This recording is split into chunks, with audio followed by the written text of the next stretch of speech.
Legend of the Great Sage. Chapter 761. Dihadapkan pada biksu satu lampu yang marah, Li Qingshan memutar matanya dan mengambil keputusan. Dia berbalik dan mengangkat tangannya. Karena kakak laki-laki, pertama, bersikeras akan hal ini, maka aku berharap kakak laki-laki, pertama, segera mencapai pencerahan dan mencapai surga barat dari tanah suci surga. Lebih tepatnya begitu. Adik junior, kamu mungkin kuat, tapi kamu tidak bisa melakukan apapun yang kamu mau. Kamu harus belajar menghormati orang lain. Bagaimanapun juga, aku tetaplah kakak laki-lakimu. Biksu satu lampu menjadi tenang. Dia menceramahi Li Qingshan sedikit lagi sebelum berjalan ke lantai 9 aula penindas iblis. Kakak senior benar, Li Qingshan tersenyum. Menara penindas iblis turun dari atas, menimpa biksu satu lampu. Kamu, biksu satu lampu berteriak kaget dan marah. Dia bersinar terang, tapi dia sudah terlambat satu langkah. Dengan suara gemuruh, dia memotong apa yang akan dia katakan selanjutnya. Tapi aku sudah terbiasa bebas. Li Qingshan mengulurkan tangannya di menara penindas iblis. Bang! Menara penindas iblis bergetar hebat. Biksu satu lampu meraung, Li Qingshan, beraninya kamu menyerang sesama murid. Keluarkan aku. Li Qingshan mengulurkan jarinya, dan rantai penindasan iblis melesat, mengunci menara dengan kuat. Namun, dia agak tegas. Sifat iblis yang begitu kuat sepertinya bukan sesuatu yang harus dimiliki oleh seorang murid Buddha.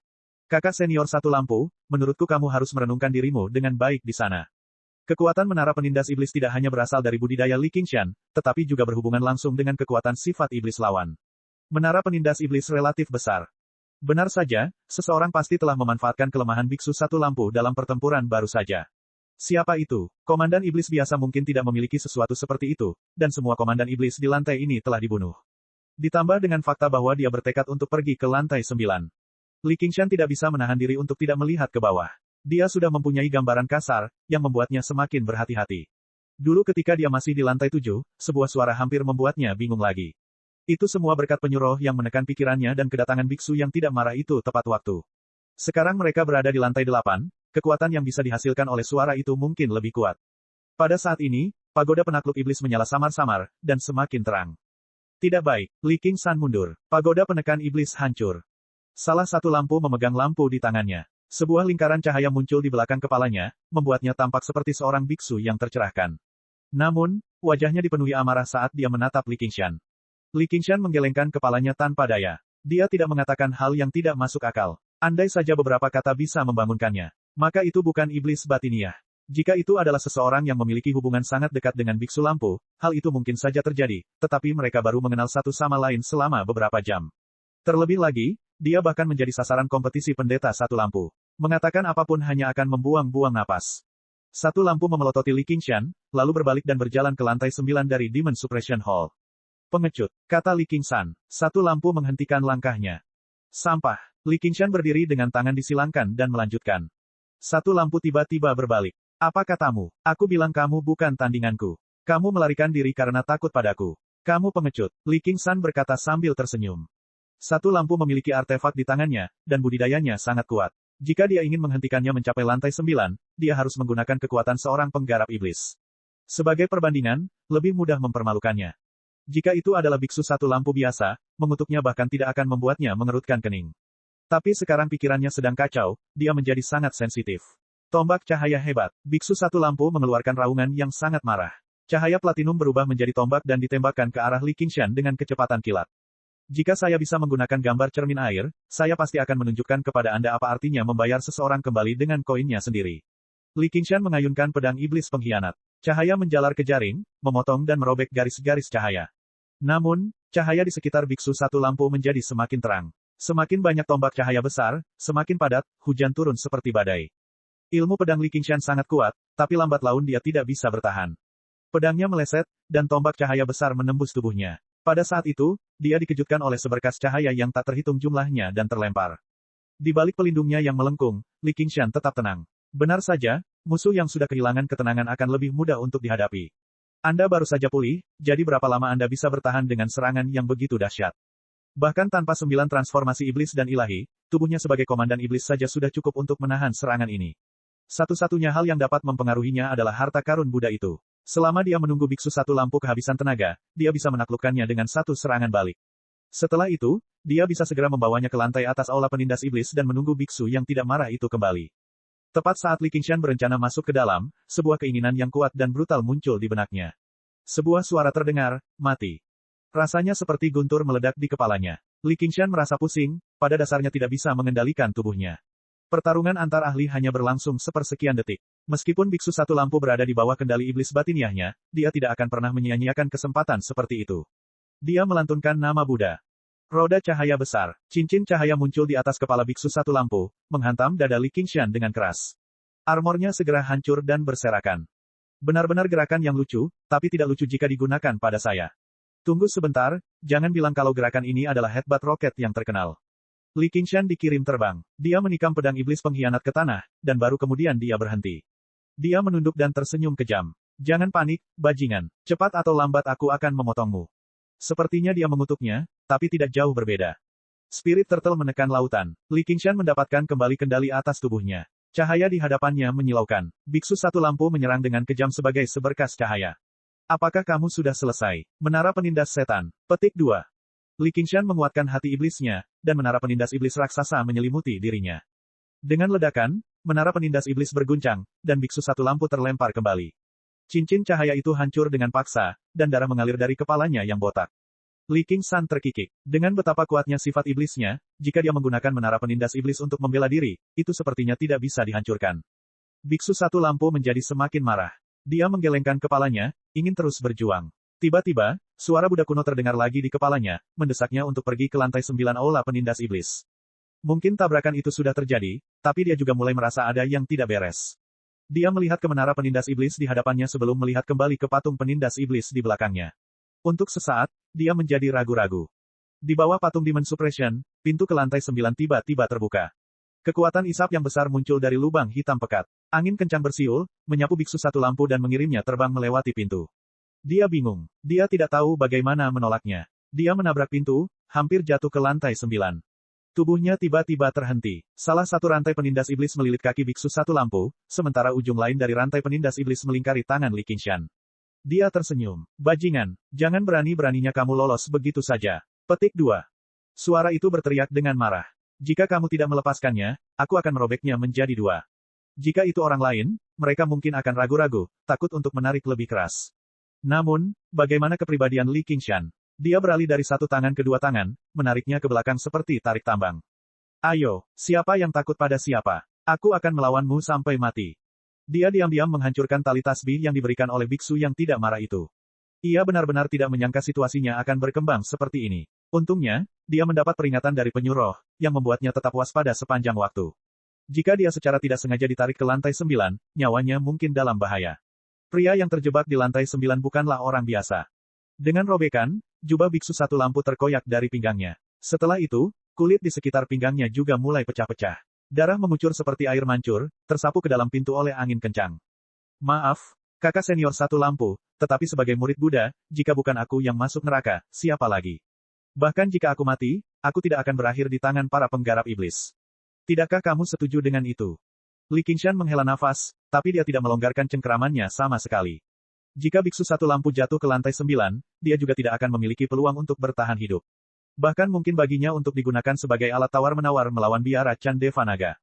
Dia lebih baik bertaruh dan berharap biksu yang tidak marah itu bisa datang membantunya tepat waktu. Namun, tampaknya, dia harus memikirkan bagaimana dia harus menjelaskan berbagai hal kepada biksu yang tidak marah jika dia tidak datang tepat waktu. Tuan, saya telah menyelamatkan setengah dari kakak senior One Lamp. Tidak perlu berterima kasih kepada saya. Pada saat ini, rantai penindasan iblis tiba-tiba mengendur. Oh tidak, sesuatu telah terjadi. Di Gunung Great Buddha, biksu yang tidak marah dan biksu Dauntless berbincang. Tiba-tiba, jantung mereka berdetak kencang, dan wajah mereka berubah drastis. Mereka bergegas ke belakang gunung, tiba di lantai 8 aula Demon Suppression. Qingshan, apa yang terjadi? Mengapa lampu ada di tanganmu? Petik 2. Li Qingshan duduk di sudut aula, mengutak-atik lampu biksu satu lampu. Setitik cahaya telah padam.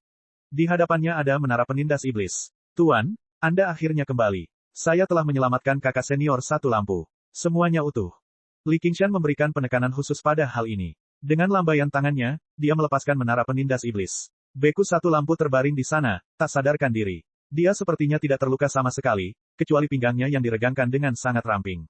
Di saat-saat terakhir, lampu pada biksu satu lampu tiba-tiba memancarkan cahaya. Li Qingshan merasakan kekuatan di sisi lain pintu mengendur, jadi dia dengan mudah menarik kembali biksu satu lampu itu. Ketika dia melihat ke lampu itu lagi, minyaknya sudah habis. Siapa yang tahu apakah biksu satu lampu telah terbangun oleh rasa sakit, atau apakah harta karun Buddha itu hidup dan secara otomatis melindungi tuannya. Apa yang terjadi? Pada saat ini, biksu Dauntless dan N kecil juga bergegas mendekat. Li Qingshan memberitahu mereka semua yang telah terjadi dan menghela nafas. Jika bukan karena aku, biara Chan dari Deva Naga akan kehilangan seorang murid jenius dan harta karun misterius. Jika kepala biara masih tidak melepaskannya, itu akan sangat tidak baik bagimu. N kecil berkata, Qingshan, kepala biara sudah menyetujuinya. Aku akan pergi ke Komando Laut Selatan bersamamu. Itu luar biasa. Li Qingshan sangat gembira. Dia tersenyum. Kepala biara benar-benar pengertian. Bahkan kami, para murid junior, menganggapnya menginspirasi. Biksu Dauntless meliriknya. Dengan lambaian tangannya, seberkas cahaya keemasan tersebar. Biksu satu lampu perlahan bangkit. Matanya masih agak kosong. Biksu yang tidak marah itu tiba-tiba menamparkan kepalanya. Peringatan tegas. Biksu satu lampu bergidik, dan matanya menjadi cerah. Dia melihat sekeliling dan mengingat semua yang telah terjadi, merasa malu sekaligus malu. Dia tergoda untuk membenturkan kepalanya ke pilar dan mati. Dia membungkuk dalam-dalam ke tanah. Kepala biara, saya, adik laki-laki, itu semua karena kemauan saya tidak cukup kuat, itulah sebabnya para Dasmon memanfaatkan saya. Tolong hukum saya, kepala biara. Biksu yang tidak marah itu berkata, kau tidak perlu terlalu menyalahkan dirimu sendiri. Yang ditekan di bawah sana adalah Raja Belalang yang melonjak, salah satu dari 72 Raja Daemon di masa lalu. Tingkat budidayanya jauh melebihi milikmu. Bahkan aku pun tidak, lawannya. Anda telah berkultivasi di biara Chan Deva Naga sejak Anda masih muda, jadi pikiran Anda murni. Ini adalah kelebihan sekaligus kelemahan Anda. Sama seperti cahaya yang mudah ternoda, muridku selalu menjadi batu di jamban, bau dan keras, itulah sebabnya aku tidak khawatir. Saya tidak pernah menyangka hal itu akan membuat Anda mengembangkan semangat bersaing. Petik 2. Chapter 762. Kamu terlalu baik, Tuan. Li Qingshan tertawa terbahak-bahak. Dia tidak memasukkannya ke dalam hati. Aku sama sekali tidak berbakat dibandingkan junior-junior. Aku tidak bisa membalas budimu karena telah menyelamatkan hidupku, jadi terimalah busur dari satu lampu. Biksu satu lampu membungkuk dalam-dalam ke arah Li Qingshan. Li Qingshan menerimanya dengan tenang dan tersenyum. Selama kamu tidak menyalahkanku karena hampir memisahkanmu. Jika aku berakhir di tangan Dasmon, aku pasti akan sangat menderita. Bahkan jika sayangnya aku mati, aku masih harus berterima kasih kepada saudara junior karena telah membantuku. Biksu Dauntless itu merasa kasihan lagi. Menurut biksu yang tidak marah, Li Qingshan telah mengalami kesengsaraan surgawi kedua beberapa tahun yang lalu. Dengan bakat dan kemauannya, dia adalah seorang jenius sekali dalam satu abad, yang jelas tidak berada di bawah satu kehendak. Jika dia bisa menjadi murid resmi biara Chan Deva Naga, dia pasti akan menjadi pilar pendukung. Namun, dia keras kepala dan tidak bisa dipaksa. Untungnya, biksu yang tidak marah itu telah menerimanya sebagai murid, menabur karma dengan biara Chan Deva Naga. Tidak perlu khawatir dia tidak berkontribusi di masa depan. Kembali keluar aula Demon Suppression, matahari terbenam menyinari lembah, mewarnainya menjadi merah cerah. Biksu satu lampu menarik napas dalam-dalam. Dia merasa seperti telah kembali ke dunia manusia, jadi biksu Dauntless menyuruhnya kembali dan beristirahat. Biksu satu lampu mengucapkan terima kasih lagi kepada Li Qingshan sebelum berbalik dan berjalan kembali ke Gunung Great Buddha. Langkah kakinya menjadi semakin bertekad. Tepat ketika dia hendak masuk ke dalam formasi pelindung biara, sebutir telur serangga sekecil biji sesawi, hampir tidak terlihat dengan mata telanjang, merangkak keluar dari pori-pori di belakang lehernya dan mendarat di semak-semak. Beku satu lampu sama sekali tidak menyadarinya. Telur serangga segera menetas, berubah menjadi belalang seukuran kelingking. Ia terbang menembus semak-semak dan dengan cepat menjauh dari Gunung Great Buddha, terbang lebih dari 50 km jauhnya. Baru saja, ia berhenti di sebuah pohon besar dan mulai mengunyah daunnya dengan marah. Belalang itu dengan cepat bertambah besar ukurannya, menghirup dan menghembuskan ki spiritual dunia helai demi helai. Tak lama kemudian, ukurannya menjadi sebesar kepalan tangan. Ia mengepakkan sayapnya dan terbang ke kejauhan. Biksu Dauntless itu berkata, "Satu Will, jika kau bersikeras untuk pergi, aku juga tidak bisa memaksamu untuk tetap tinggal. Provinsi kabut berbeda dengan provinsi hijau. Komando Laut Selatan sangat berbahaya, dan jaraknya lebih dari 100.000 kilometer. Jika ada bahaya, bahkan aku tidak akan bisa menyelamatkanmu tepat waktu. Anda hanya bisa mengandalkan diri sendiri." Petik 2. Murid mengerti, kata N kecil. Biksu yang tidak marah itu meletakkan tasbih di kepala Li Qingshan, tetapi kemudian dia berkata, "Qingshan, simpan saja sebagai kenang-kenangan. Komando Laut Selatan terlalu jauh. Aku tidak akan pergi ke sana bahkan jika kamu menghancurkan tasbihmu. Lebih baik mengandalkan diri sendiri daripada mengandalkan orang lain. Jaga dirimu." Petik 2. Saya mengerti. Li Qingshan mengerutkan bibirnya dan menangkupkan tangannya, "Kalau begitu kita pergi." Saat dia hendak pergi, sebuah suara lemah berseru, "Kakak senior. Duoge, aku hampir lupa. Ini untukmu. Jika Anda meminjam satu, kembalikan dua. Jangan bilang aku tidak setia." Li Qingshan mengeluarkan dua hati iblis komandan iblis dan menyerahkannya kepada Duoge. Tidak, bukan itu maksudku. Duoge memasukkan segenggam hati iblis ke tangan Li Qingshan. Ini, Li Qingshan agak terkejut. Baru kemudian dia menemukan bahwa tasbih di leher Duoge menjadi jauh lebih pendek. Segenggam hati iblis di tangannya berjumlah 30 atau 40, bersinar cemerlang dan berkualitas sangat tinggi. Kudengar Laut Selatan berbahaya. Ini untukmu. Lagi pula aku tidak ada gunanya sekarang. Duoge berkata dengan malu. Li Qingshan sangat tersentuh. Dia memeluknya erat. Nak, aku akan mengingat bantuanmu ini. Aku pasti akan mengembalikannya 2 kali lipat di masa depan.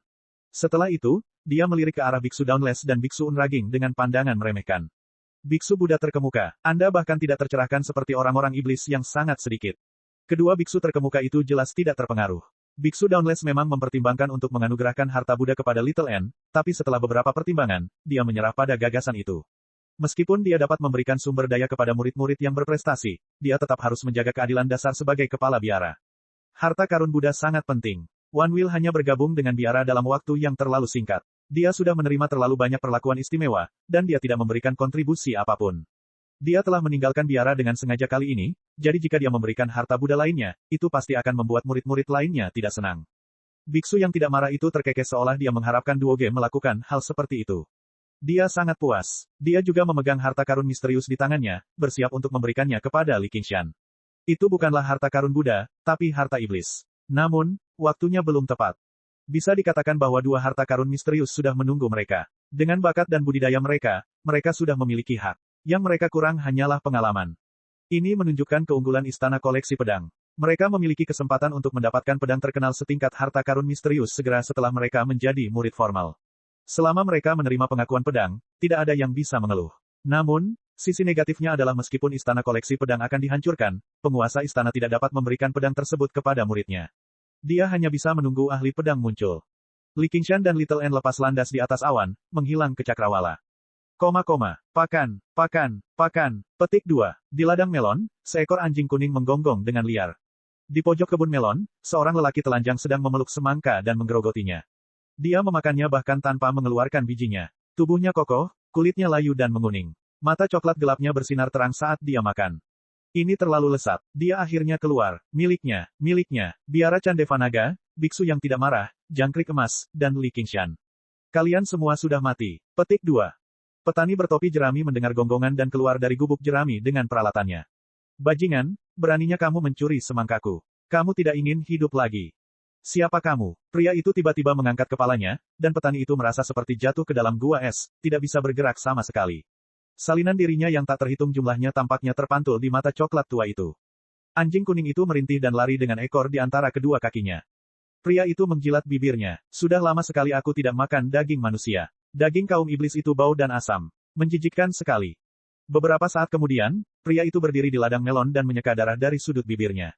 Dia menatap langit barat, dan sinar cahaya terakhir meredup. Patung penindas iblis ditato di punggungnya, dan itu berbeda dari patung manapun yang pernah dilihat Li Qingshan di masa lalu. Anak itu sungguh memberiku inspirasi. Kalau tidak, saya tidak akan bisa membodohi kedua biksu itu. Jika saatnya tiba, aku akan membiarkannya mati tanpa rasa sakit. Petik 2. Di atas awan, jantung Li Qingshan berdetak kencang seolah dia merasakan sesuatu. Dia duduk dengan menyilangkan kaki dan membuat kura-kura roh menjadi dewa lagi. Beberapa saat kemudian, dia membuka matanya dan melihat kembali ke Gunung Great Buddha dengan kebingungan. Dia jelas sudah meninggalkan Aula Demon Suppression, jadi mengapa rasa bahaya yang aneh masih ada? Sebaliknya, hal itu tampaknya mengintai, menunjukkan tanda-tanda terus tumbuh dan menguat. Apa yang salah? N kecil bertanya dengan prihatin. Li Qingshan tersenyum. Tidak ada, aku hanya merasa jalan di depanku sedikit berbahaya. Meski begitu, jarang sekali ada banyak waktu di sepanjang jalan yang tidak berbahaya. Selama kita bersama, kita pasti akan aman, mampu mengatasi semua kesulitan dan melampaui 9 surga. Jauh di bawah tanah di prefektur Clear River, magma melonjak dan lautan api berkobar. Rekan Golden Cicada, kami datang untuk menyelesaikan perjanjian kami. Li Qingshan mengambil wujud bulan utara dan berseru dengan keras. Suaranya bergema di sekeliling. Kerangka kristal berdiri di sampingnya. Api putih susu setengah transparan menyala di rongga matanya. Kamu akhirnya kembali. Chapter 763. Aku sudah membuatmu menunggu. Inilah nyanyian Deva Naga yang Anda inginkan. Petik 2. Li Qingshan mengeluarkan secarik batu giok. N kecil telah mengukir nyanyian Deva Naga ke dalamnya. Slip batu giok itu dilemparkan ke danau lava. Sebuah pusaran muncul di danau, memanjang ke bawah tanpa henti seolah-olah mengarah ke dunia lain. Slip giok itu mendarat di sana, dan pusarannya menghilang. Beberapa saat kemudian, suara Raja Roh Jangkrik Emas terdengar lagi. Tentu saja, Terima kasih. Suaranya penuh dengan emosi, bukan hanya karena dia senang mendapatkan metode kultivasi tertinggi ini.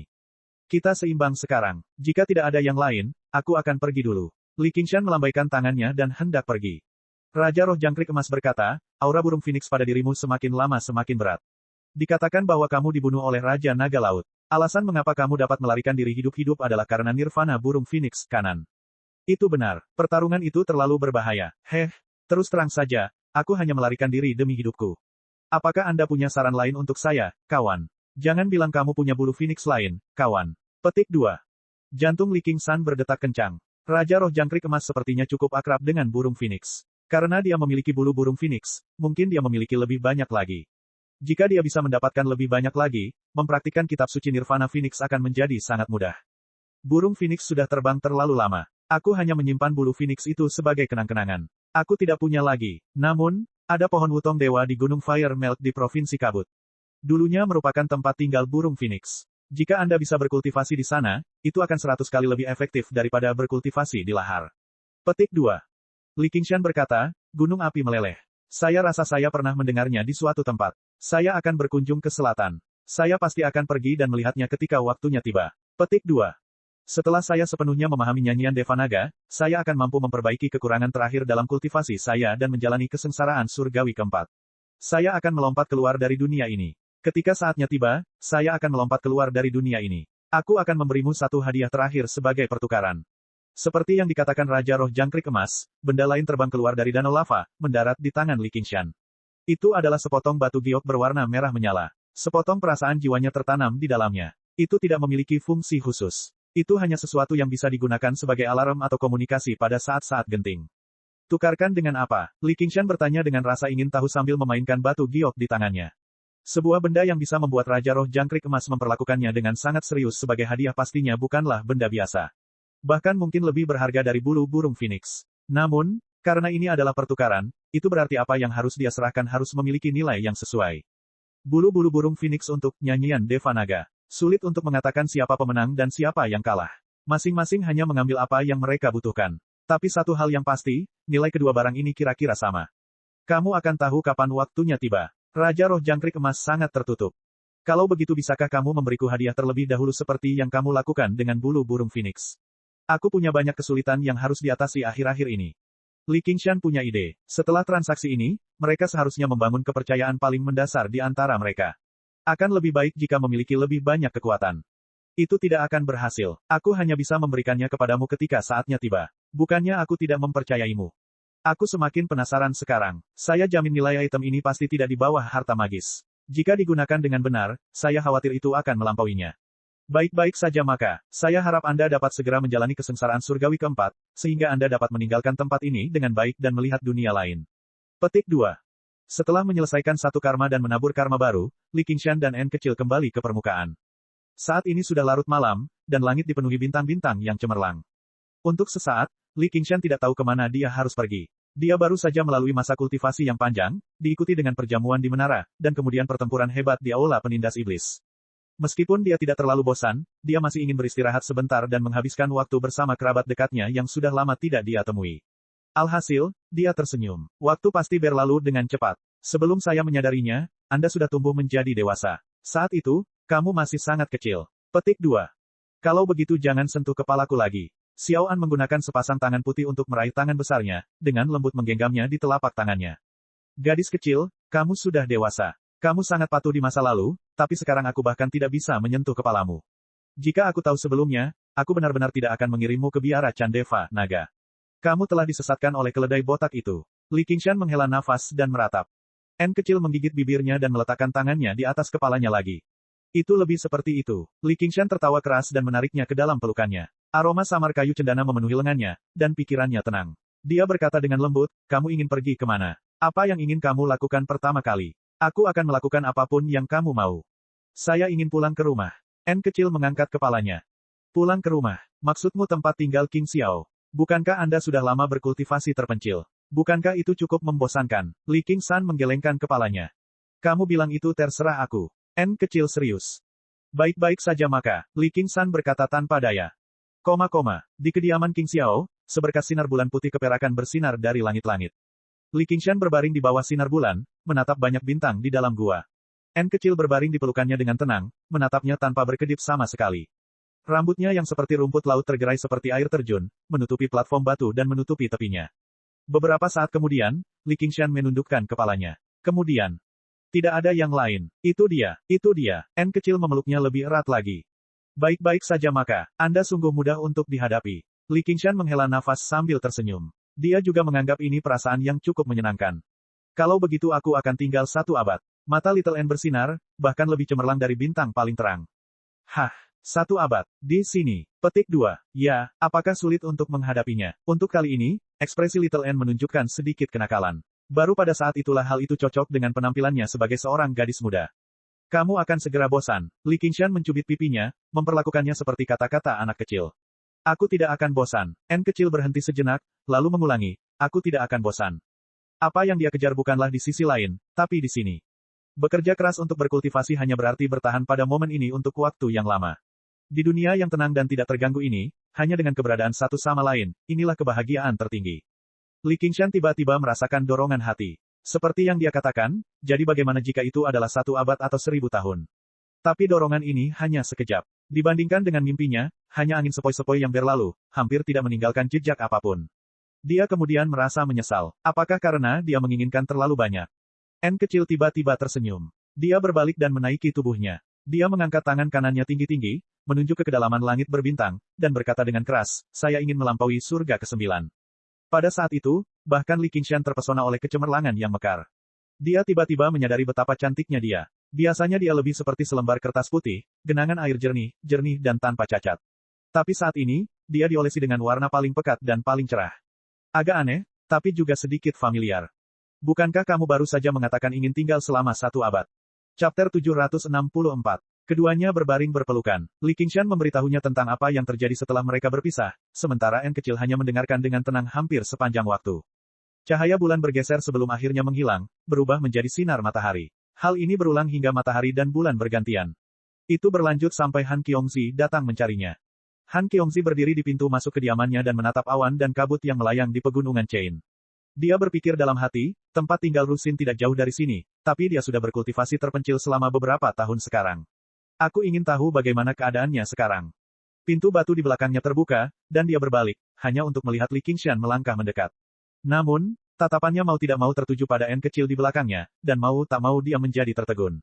Meski dia juga seorang wanita, dia tetap merasa terpesona. Keindahan luar biasa dan tulang putih, transisi antara hidup dan mati. Meski seakan segalanya menjadi hampa, namun tetap bisa mewujudkan puncak keindahan dunia. Seiring dengan meningkatnya kultivasinya dan bertambahnya usia, kecantikannya menjadi semakin kuat. Itu bukanlah seni pesona, tapi itu melampaui mereka. Jika dia benar-benar bisa melepaskannya hingga batasnya, itu akan sepenuhnya melampaui aspek keharuman dan keindahan surgawi dari sekte tersebut. Dia akan menjadi bidadari yang telah melampaui dunia ini. Kamu, N kecil. Han Qiongzi kembali sadar setelah mengalami banyak kesulitan. Apa? Kamu tidak mengenaliku lagi? Li Qingshan tersenyum. Bagaimana bisa? Selama aku pernah bertemu denganmu sekali, siapa yang bisa melupakanmu? Han Qiongzi berkata sambil tersenyum, tapi perasaannya agak campur aduk. Dia lugas dan berpikiran terbuka, jadi dia tidak iri dengan bakat Little N, dia juga tidak akan terpesona oleh kecantikannya yang luar biasa. Dan berdasarkan nalurinya, dia yakin tidak ada yang romantis di antara mereka. Jika tidak, bahkan jika dia tidak cemburu, biara Candari Deva Naga tidak akan mampu menanggungnya. Namun, mereka hanya berdiri di sana, namun memberikan rasa harmoni yang tak terlukiskan. Mereka adalah 2 orang dengan penampilan dan sikap yang sangat berbeda, namun mereka memiliki hubungan yang paling dekat. Bahkan dia tidak bisa terlibat dengan mereka. Dia berpikir, ini pasti pendamping Dao yang dibicarakan ayah. Dari sudut pandang tertentu, dia lebih suka Li Qingshan main mata. Dia menggelengkan kepalanya dan melemparkan pikiran ini ke belakang kepalanya. Dia berkata pada N kecil. Saya mendengar bahwa Anda juga telah mengalami kesengsaraan surgawi yang kedua. Selamat. N kecil mengangguk sedikit dan memandang Han Qiongzi dengan tenang seolah sedang melihat batu atau tanaman. Kecuali jika diperlukan, dia tidak suka berbicara dengan orang lain, apalagi etika dan aturan. Dia hanya akan menanganinya jika diperlukan. Di masa lalu, Han Qiongzi kehilangan kesabaran karena sikap ini, dan Li Qingshan langsung berselisih dengannya. Demi dia telah menjadi musuh Qi Haitang tanpa keraguan sedikit pun meskipun dia hanya seorang praktisi Qi yang sangat sedikit.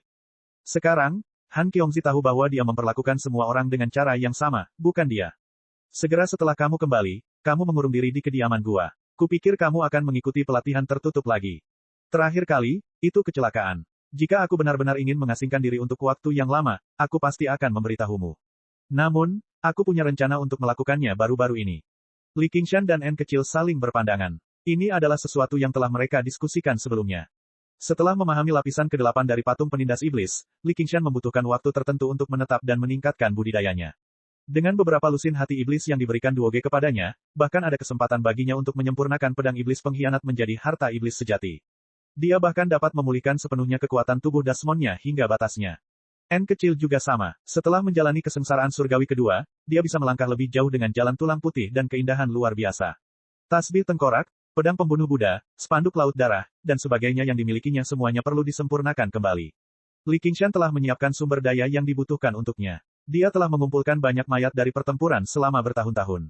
Khususnya, selama pertempuran di lantai 8 Aula Penindas Iblis, terdapat puluhan ribu kaum iblis dan banyak jenderal iblis serta komandan iblis. Itu sudah cukup baginya untuk meningkatkan budidayanya lebih jauh. Dengan begitu, jika mereka berdua bekerja sama, mereka akan mampu menghadapi bahaya apapun di Komando Laut Selatan dengan tenang, bahkan jika mereka tidak membunuh para dewa dan Buddha yang menghalangi mereka. Bahkan jika mereka menghadapi beberapa keberadaan pada kesengsaraan surgawi ketiga, mereka tidak akan takut.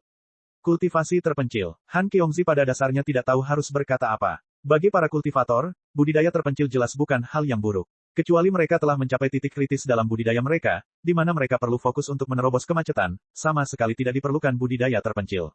Yang harus mereka lakukan hanyalah mempertahankan budidaya rutin mereka. Namun, Li Qingshan terlalu sering memasuki budidaya terpencil, dan budidayanya akan meningkat dengan cepat setiap kali dia memasuki budidaya terpencil. Itu pada dasarnya cukup membuat orang merasa mati rasa karenanya. Li Qingshan berkata, tapi tidak sekarang. Sebaiknya kita fokus pada istirahat untuk saat ini. Kita mungkin harus menunggu sampai janji baru tiba dan kita mencapai provinsi kabut. Kultivasi lebih penting. Buat saja rencanamu sendiri. Tidak perlu menghubungiku secara khusus. Lagi pula aku sudah terbiasa. Kita bukan manusia biasa, jadi tidak perlu terlalu akrab satu sama lain. Petik 2. Han Qiongzi berkata dengan cara yang sangat bebas dan mudah, tapi dia juga merasakan sedikit ketidakberdayaan. Sebelum Li Qingshan bisa menjawab, dia berkata, aku datang mencarimu untuk hal lain. Cheng San akan pergi ke istana koleksi pedang. Setelah pertempuran di Danau Moon Court berakhir, Yin Xiaochou tidak segera melanjutkan ke prefektur berikutnya. Sebaliknya, dia menerima undangan dari Hua Sengshan. Malam itu, tak satu pun dari mereka menghadiri jamuan makan di rumah bordil. Mereka pergi ke Gunung Soaring Afterglow untuk minum bersama. Karena Hua Sengshan ingin bergabung dengan istana koleksi pedang, dia jelas berusaha keras untuk berteman dengan Yin Xiaochou. Dia selalu memiliki pesona yang luar biasa. Meskipun budidaya Yin Xiaochou lebih tinggi, dia menghabiskan sebagian besar waktunya di istana koleksi pedang, fokus pada jalur pedang. Pengalamannya jelas tidak bisa dibandingkan dengan Hua Sengshan. Setelah beberapa botol alkohol, mereka merasa seperti teman lama pada pandangan pertama. Ketika Hua Sengshan menyebutkan bahwa dia ingin bergabung dengan istana koleksi pedang, Yin Xiaochou segera menepuk dadanya dan menjamin pasti tidak akan ada masalah dengan bakatnya. Dia mengirim pesan ke istana koleksi pedang keesokan harinya. Mungkin karena rangsangan dari biara Chan Devanaga, istana koleksi pedang segera menjawab, memintanya untuk menjalani tes di istana koleksi pedang. Malam itu, aula kosong di Gunung Soaring Afterglow diterangi lentera. Yang mengejutkan Li Qingshan, pertemuan tamu itu tidak tampak seperti yang dia bayangkan. Sebaliknya, tempat itu tampak agak sepi. Secara logika, Hua Sengshan memiliki banyak kenalan, dan keluarga Hua memiliki dasar yang kuat, jadi mereka seharusnya mengundang banyak tamu untuk sesuatu yang penting seperti ini. Mendarat di teras di puncak gunung, dia menemukan bahwa hanya ada sekitar selusin orang yang hadir, dan mereka semua adalah wajah-wajah yang familiar. Mereka bahkan tidak menyiapkan jamuan makan yang layak. Mereka hanya minum dan ngobrol seperti pertemuan biasa. Tatapan semua orang tertuju pada N kecil di samping Li Qingshan. Untuk sesaat, mereka semua terdiam. Teman, kamu pasti Wan Will. Aku sudah lama mendengar nama besarmu. Sekarang setelah aku melihatmu hari ini, aku akhirnya mengerti apa artinya mengenal seseorang berdasarkan reputasi tidak sebaik bertemu mereka di orang. Yin Xiaochou berdiri. Tatapannya seperti pedang, tersembunyi dengan maksud pedang. Secara naluriah, dia ingin mengujinya, tetapi yang mengejutkan, dia menemukan bahwa niat pedangnya seperti batu yang tenggelam ke laut, tidak dapat menemukan pijakan. Jika dia benar-benar ingin menyerang, dia sebenarnya tidak tahu bagaimana cara mengayunkan pedangnya. Baru pada saat itulah dia menyadari perbedaan kekuatannya begitu besar sehingga pedang Breaking Water tidak bisa menggantikannya.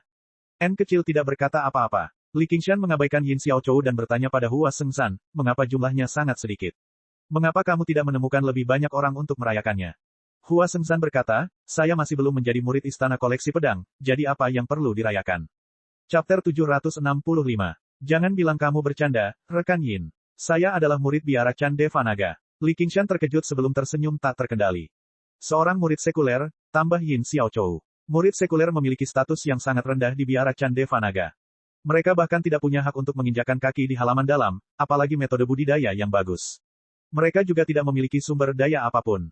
Mereka hanya memiliki nama biara Candeva Naga, yang menghalangi orang untuk memanfaatkannya. Kalau begitu, tahukah kamu siapa tuanku? Li Qingshan mengangkat alisnya. Dia adalah seorang murid sekuler, tetapi dia bukanlah murid sekuler biasa. Gurunya adalah seorang kultivator hebat yang telah mengalami kesengsaraan surgawi ketiga di biara Candeva Naga, dan dia juga mempraktikkan metode kultivasi puncak. Hak apa yang dimiliki Istana Koleksi Pedang untuk menanyakan apakah dia ingin bergabung dengan mereka atau tidak? Siapa yang tidak tahu tentang Tuan yang tidak marah? Siapa yang tidak tahu tentang dia? Kalau begitu aku tidak mengerti. Bahkan jika aku ingin bergabung dengan Istana Koleksi Pedang, apakah aku benar-benar harus melewati tuanku? Li Qingshan bertanya dengan heran. Dalam komunitas budidaya, hubungan antara guru dan murid sangatlah penting. Khususnya, ketika gurumu berasal dari sekte besar dan merupakan seorang kultivator hebat yang telah mengalami kesengsaraan surgawi ketiga, hubungan seperti ini tidak dapat dipatahkan. Aku tidak memintamu menjadi murid Istana Koleksi Pedang atau menjadikan seseorang sebagai gurumu. Sebaliknya, Anda akan menjadi seperti tetua Zhou Tong dari prefektur Clear River, menjadi tetua tamu, Yin Xiaochou menjelaskan. Yin Xiaochou menjelaskan dan melaporkan bagaimana dia kalah dari Li Qingshan di Istana Koleksi Pedang, yang menarik banyak perhatian. Itu bukan hanya karena tingkat kultivasinya, tetapi juga karena Yin Xiaochou pernah berkata, jalan pedang orang ini melampaui jalurku. Hal ini membuat penguasa Istana Koleksi Pedang dan para tetua tidak percaya. Yin Xiaochou telah berlatih pedang sejak dia masih muda, mempraktikkan teknik pedang mendalam di Istana Koleksi Pedang. Dia juga mewarisi niat pedang dalam pedang pemecah air, namun dia sebenarnya mengakui bahwa dia tidak sebaik Li Qingshan, yang membuat mereka tertarik. Menerima para penggarap yang telah mengalami kesengsaraan surgawi kedua sebagai tetua tamu adalah salah satu tradisi Istana Koleksi Pedang.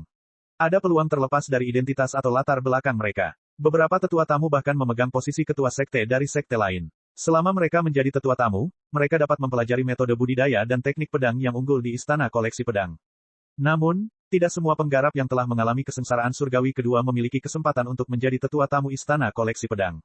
Mereka harus menggunakan dan melatih pedang, dan mereka harus meninggalkan pedang mereka di puncak koleksi pedang setelah kematian. Istana Koleksi Pedang tidak hanya menyukai pendeta Tao yang jorok, Zhou Tong, sebagai tetua tamu, tetapi juga karena pedang pembantaian petir yang dimilikinya. Dengan budidaya Zhou Tong, hidup selama beberapa abad tidak akan menjadi masalah sama sekali. Selama dia terus menyempurnakannya dengan teknik Istana Koleksi Pedang, bahkan sebongkah tanah pun bisa terlahir kembali, apalagi pedang pembantaian petir yang sudah menjadi artefak misterius. Itu memiliki peluang yang sangat bagus untuk menjadi harta karun misterius yang kuat. Melalui metode inilah Istana Koleksi Pedang terus-menerus mengumpulkan pedang-pedang terkenal di dunia.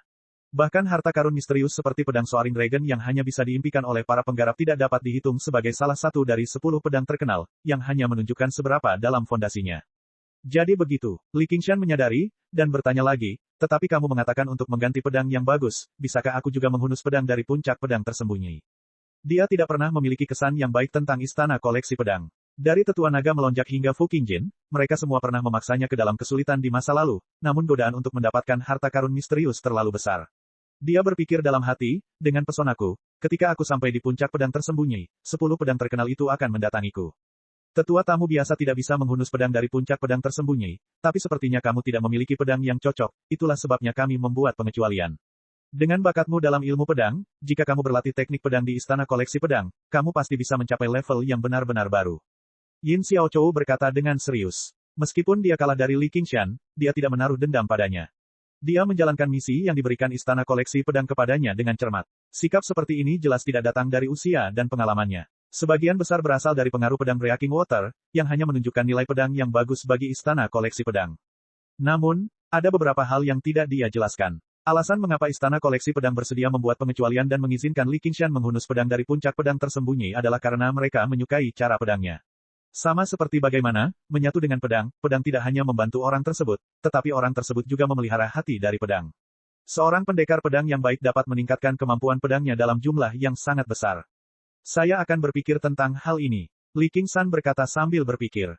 Tolong luangkan waktumu untuk memikirkannya. Yin Xiaochou tidak berkata apa-apa lagi. Selain Hua Sengzan, semua orang yang hadir terkejut. Awalnya, mereka merasa bahwa Li Qingshan telah mengalami kesengsaraan surgawi kedua sebagai sesuatu yang tidak nyata, tetapi mereka tidak bisa menahan diri untuk tidak menghela nafas sekarang. Sebelum mereka menyadarinya, dia sudah mencapai langkah ini. Sekte seperti Istana Koleksi Pedang adalah sesuatu yang hanya bisa mereka hormati. Bahkan Hua Sengzan bisa menjadi murid Istana Koleksi Pedang adalah sesuatu yang patut dirayakan, dan dia masih harus melalui ujian. Namun, Li Qingshan sebenarnya telah diundang langsung untuk menjadi tetua tamu.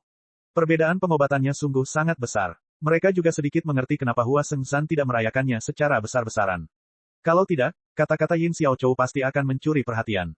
Hua Sengzan mempersilakan Li Qingshan dan yang lainnya untuk duduk terlebih dahulu.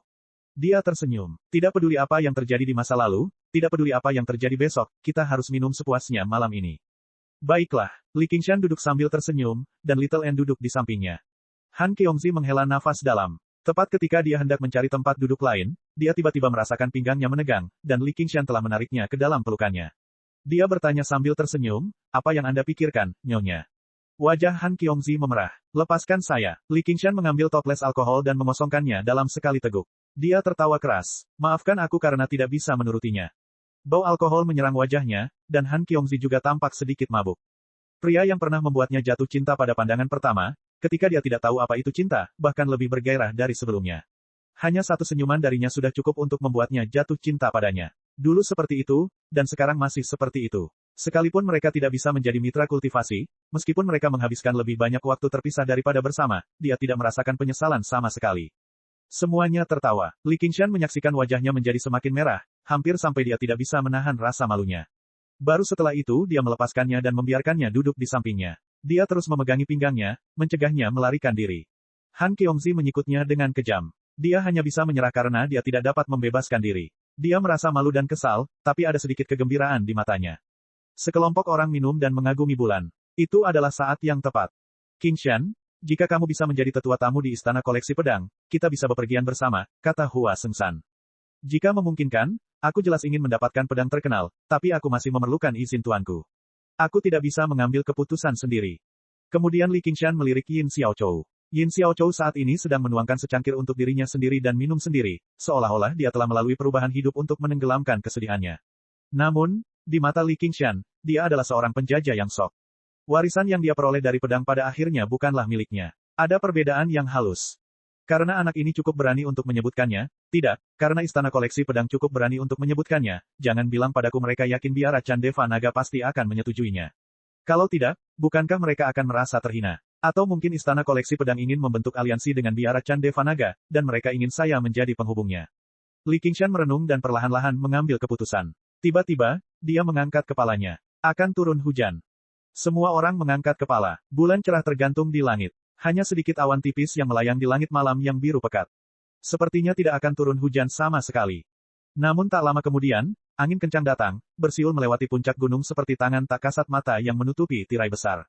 Awannya padat, menyelimuti seluruh langit dalam sekejap mata. Mereka menekan puncak gunung dengan kuat seolah-olah berada dalam jangkauan. Angin meningkat sebelum badai. Li Qingshan berkata perlahan. Dengan berakhirnya pertempuran di prefektur Clear River, 9 provinsi secara bertahap mengalami kekacauan dalam beberapa tahun terakhir. Manusia dan daemon terus-menerus bentrok, dan sekte iblis yang telah ditindas selama beberapa milenium mulai muncul kembali. Mereka menyebabkan keributan besar di provinsi Cloud, Mist, Frost, dan Thunder. Kendali kerajaan Sia besar atas berbagai provinsi menurun dengan cepat. Ini sebenarnya bisa dilihat dari sekte Teratai Putih. Di masa lalu, bahkan jika ibu Teratai Putih melarikan diri ke provinsi Kabut, dia harus menyelipkan ekornya di antara kedua kakinya dan berperilaku baik. Bagaimana penjaga Hawkwolf mengizinkannya membangun kembali markas mereka secara terbuka? Sekarang, tidak ada yang peduli sama sekali. Dan ini adalah perbatasan Provinsi Kabut yang sangat dekat dengan Provinsi Hijau dan bahkan Provinsi Naga. Jika jaraknya 100.000 kilometer lagi ke selatan, akan mudah untuk membayangkan seperti apa Komando Laut Selatan nantinya. Setelah perintah runtuh, sekarang saatnya untuk melihat siapa yang memiliki kekuatan untuk menjarah. Istana Koleksi Pedang dan biara Chandeva Naga keduanya disebut Sekte Ortodoks. Di saat genting seperti ini, masuk akal bagi mereka untuk memperkuat aliansi. Ya, Hua Sengzan menghela nafas. Tak satu pun dari orang-orang yang hadir itu bodoh. Mereka tahu apa yang ingin disiratkan Li Qingshan, jadi mereka tenggelam dalam pikiran mereka. Untuk sesaat, platform itu terdiam. Hanya angin yang bersiul melewati telinga mereka. Setiap orang secara pribadi pernah mengalami kebrutalan pertempuran di prefektur Clear River, tapi sepertinya sekarang, itu hanyalah bencana kecil, angin pegunungan sebelum badai. Ada bencana yang lebih besar lagi yang menunggu di depan. Awan gelap menutupi bulan, dan hujan turun deras. Lingkungan sekitar gelap gulita. Suara hujan terdengar, namun yang mengejutkan, tidak ada satupun guntur. Aula di kaki gunung berkelap-kelip dengan cahaya lentera, tapi sepertinya melemah juga, bergoyang tertiup angin dan hujan. Meski hujan tidak bisa sampai ke kepala semua orang, tanpa cahaya bulan dan bintang, suasana menjadi agak menyesakan. Jalan lurus dunia dan penderitaan semua makhluk hidup memerlukan perlindungan pedang di tangan kita. Yin Xiaochou berdiri dengan tegas. Rambut hitamnya tertiup angin saat dia memancarkan kekuatan yang menakjubkan. Dengan suara dentang, dia mencabut pedang Breaking Water dari sarungnya dan mengayunkannya ke langit yang gelap gulita. Ada kilatan cahaya, seperti sambaran petir yang membelah langit malam. Retakan muncul diam-diam di awan. Cahaya bulan menyinari, dan bintang-bintang berkelap-kelip. Pedang yang bagus. Gaya pedang yang bagus. Semua orang memuji dengan keras. Awan tampak dekat, namun sebenarnya jauh.